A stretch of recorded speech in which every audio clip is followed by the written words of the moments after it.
Good morning students. तो चलिए आज हम लोग स्टार्ट करते हैं। जो हम लोग पहले दो लेक्चर अभी हमने लिया इलेक्ट्रिक फील्ड और इलेक्ट्रिक पोटेंशियल का, उसके बेस पे मैंने कुछ क्वेश्चन लिए हैं। उस क्वेश्चन को देखते हैं। सबसे पहले ये जो क्वेश्चन है वो मैं आपको बता दूं सीबीएसई में पूछा गया क्वेश्चन है और इससे रिलेटेड थोड़ी बहुत चेंज के साथ लगभग क्वेश्चन वही है और AIEEE 2002 में भी पूछा गया है। तो क्वेश्चन अच्छा है, एक बार इसको देखते हैं। क्वेश्चन क्या है? Two identical charges each Q each are kept at a distance r from each other. A third charge Q is placed on the line joining the above two charges such that all three charges are in equilibrium. What is the magnitude, sign and position of charge Q? तो देखिए यहाँ पे क्या दे रखा है। सबसे पहले अगर मैं बात करूँ तो जो रिमार्केबल पॉइंट्स है वो ये है कि सबसे पहले दो आइडेंटिकल चार्ज हैं और वो इच जो है वो क्यू है। दोनों के बीच का सेपरेशन कितना दे रखा है? आर डिस्टेंस दे रखा है। And a third charge this is Q, line joining, उनके लाइन ज्वाइनिंग में रखा गया है और सभी तीनों जो फोर्सेज होंगे उनको इक्विलिब्रियम होना चाहिए। Net force zero. इक्विलिब्रियम का मतलब क्या हुआ? नेट फोर्स क्या होगा? जीरो। तो चलिए इस क्वेश्चन को करते हैं। ठीक है, सबसे पहले हम क्या करेंगे देखना आप यहाँ पे ध्यान से। हम सबसे पहले ये पॉइंट ले लिए ए और बी और यहाँ पे ये पोजीशन में ले लेता हूँ ए और ये पोजीशन ले लेता हूँ बी। इनके बीच का जो सेपरेशन है वो आर ले लेता हूँ और ये दोनों जो चार्जेस हैं क्यू डिस्टेंस पे बोला गया है कि है। ठीक है, कोई दिक्कत? ओके।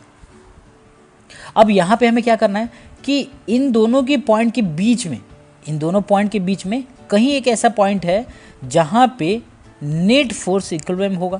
तो हम क्या कर लेते हैं, ऐसे पॉइंट को मान लेते हैं। यहाँ पे ऐसे पॉइंट को मान लेते हैं कि यहाँ P है। क्या मान लेते हैं? P है। ठीक है, तो वो P का जो दूरी होगा वो दूरी कितना होगा? मान लो यहाँ से कि ये दूरी x है, तो ये दूरी कितना होगा? r माइनस एक्स, क्योंकि पूरा दूरी कितना है? पूरा दूरी जो है a और b का वो कितना है? r है। तो यहाँ पे P से लेकर B की दूरी कितना होगा? r minus x. ठीक है, तो अब हमें यहाँ पे जब हमने Q चार्जेस को रखा है, P पोजीशन पे Q चार्जेस पे रखा है, तो मैं ऐसा बोल सकता हूँ कि net force on point P is zero. Net force on point P is zero. अगर आप Q चार्ज को, थर्ड चार्ज जो Q चार्ज है उस P पे रखेंगे तो नेट फोर्स कितना होना चाहिए? जीरो होना चाहिए। उसके लिए हम लोग क्या बोल सकते हैं? नेट फोर्स के लिए force on P due to A is equal to force on P due to B होना चाहिए। क्लियर है? अगर दोनों का फोर्स यहाँ पे देखो, यहाँ पे जो A का चार्ज है वो P पे फोर्स लगाएगा इस डायरेक्शन में, जो B का चार्ज है वो P पे फोर्स लगाएगा इस डायरेक्शन में। दोनों का force is equal to sum equal to zero होना चाहिए, है ना? देखो यहाँ पे एक फोर्स इधर लगेगा और एक फोर्स इधर लगेगा। जब यहाँ पे आप Q चार्ज को रखोगे तो यहाँ पे दोनों डायरेक्शन में फोर्स लगेगा। ठीक है, चलो तो यहाँ पे अब हमने फोर्स की वैल्यू लिख दी। वैल्यू क्या होगा? के क्यू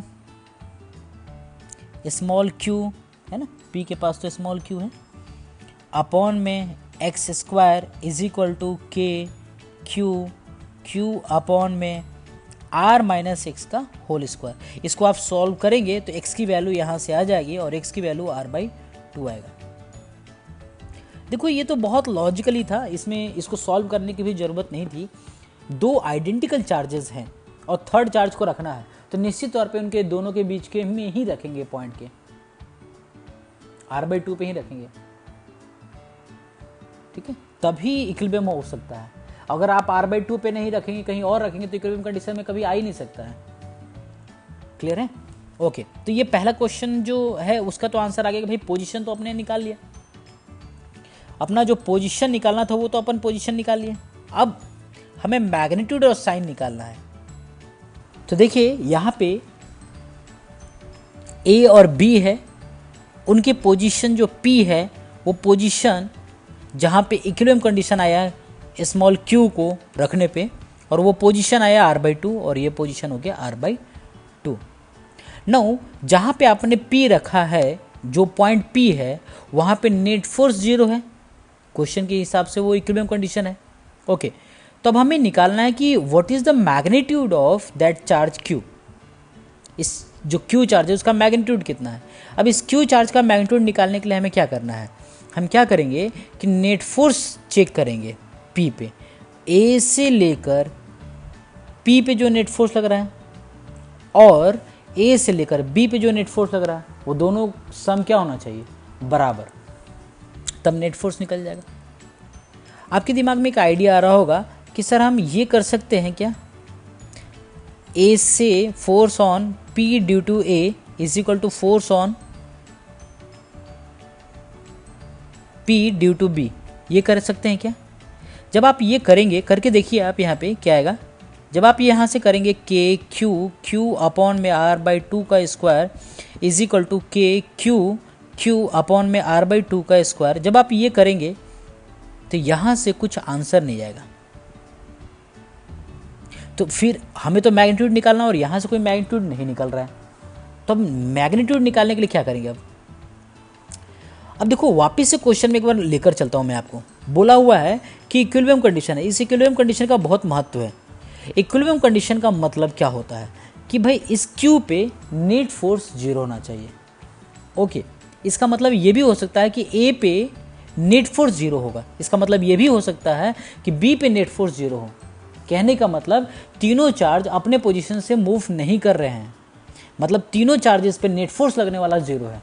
तो अगर ऐसा है तो क्या मैं ऐसा कर सकता हूँ क्या, force on A due to P is equal to force on A due to B is 0। क्या मैं ऐसा कर सकता हूँ कि A पे P की वजह से लगने वाला फोर्स, देखो A पे P से लगने वाला फोर्स और A पे B के लगने वाला फोर्स 0 होगा। ऐसा कर सकते हैं ना, हाँ ये पॉसिबल है, ऐसा कर सकते हैं, कोई दिक्कत नहीं है इसमें। ठीक है, तो ये अगर हम इन दोनों को इक्वेट कर दें तो ये नेट यहाँ से हमें रिजल्ट आ जाएगा। चलो करते हैं यहाँ से।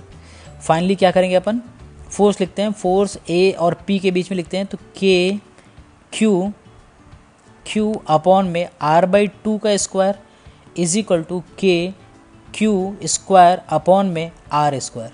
यहाँ से जब आप Q की वैल्यू निकालेंगे तो वो Q की वैल्यू आएगा कैपिटल Q अपॉन में 4।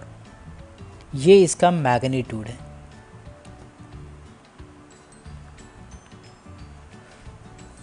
ठीक है, ये इसका फाइनल आंसर है। अब साइन के बारे में बात करते हैं। साइन हमेशा उस चार्ज के हमेशा नेगेटिव साइन का होगा। जैसे यहाँ पे P और A जो है वो कैसा चार्ज है, पॉजिटिव, तो जो P पे जो चार्ज रखे हैं उसका चार्ज कैसा होगा, नेगेटिव, हमेशा अपोजिट होगा। ठीक है, तो जो साइन होगा यहाँ पे मैं छोटे से मैं लिख देता हूँ स्पेस में, साइन जो होगा वो कैसा होगा, नेगेटिव। ठीक है, तो ये इसका फाइनल आंसर है।